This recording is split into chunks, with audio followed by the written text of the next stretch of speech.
akin na ang kautusan sa Espiritu, ngunit ako'y sa laman na ipinagpili sa ilalim ng kasalanan. Diba? Naipagpili tayo.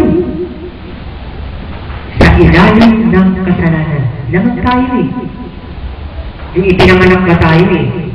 Sa Espiritu na kagad yung ginagawa natin. Kay Kristo na kagad pa tayo. Hindi, diba? Diba?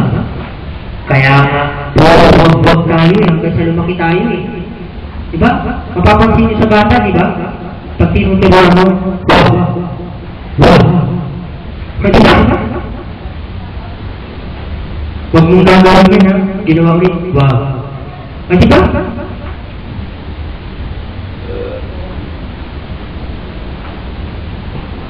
Diyan natin mapag-unawa ngayon. Versikulo 15. Sapagkat ang ginawa ko hindi ko nalalaman.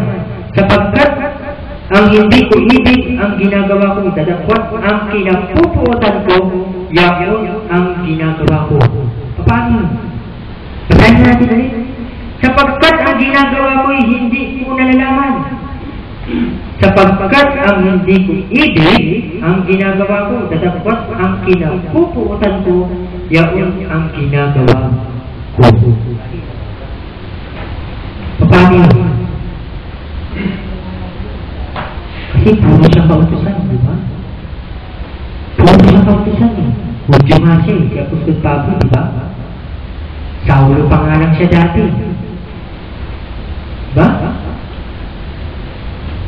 Pinangahawakan niya sa 10 Commandments, huwag kang papatay. Kaya si Apostol Pablo, anong ginagawa niya? Kailangan niya pa. Di ba? Yung mga iglesia ng Diyos. Di ba?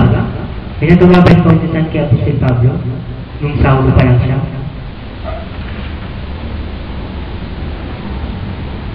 Di ba?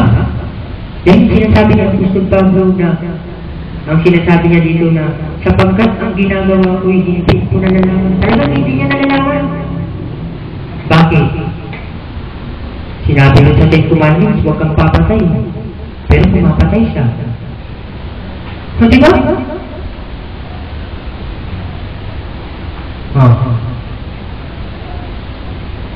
Sapagkat ang hindi ko ibig ang ginagawa ko. Di ba? Dadakwat ang kinapuputan ko, yung ang ginagawa ko. Kinapuputan niya yung huwag kang papatay. Di ba? Kinapuputan niya yun. Kasi nasa 10 Commandments na naman yun. Pero yun ang ginagawa niya. Di ba? Versikulo 16. Ngunit kung ang hindi ko ibig ang siyang ginagawa ko, ay sumasang-ayon ako na mabuti ang kautusan. Ha? Pero nagawa kaya ni Apostol Pablo? Ginagawa niya na. Versikulo 17. Kaya hindi ako ang gumagawa nito, kundi ang kasalanan tumitira sa akin. Kasi meron na parang kasalanan. Kahit nandiyan na sa kanya yung kautusan, nakatapos yung kasalanan sa kanya. Kautusan pa rin ba kailangan?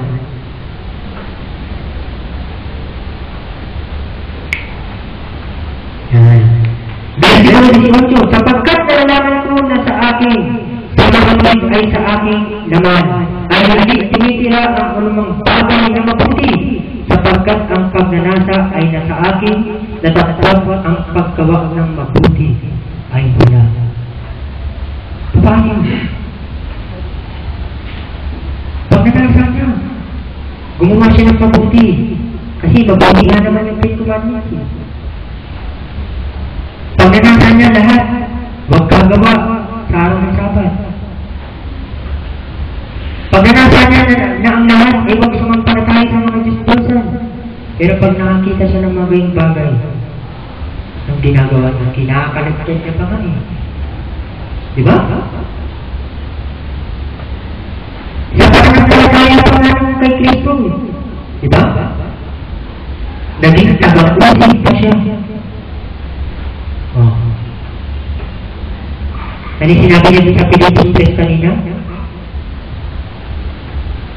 Kung may pagkakatiwala sa laman, di ba?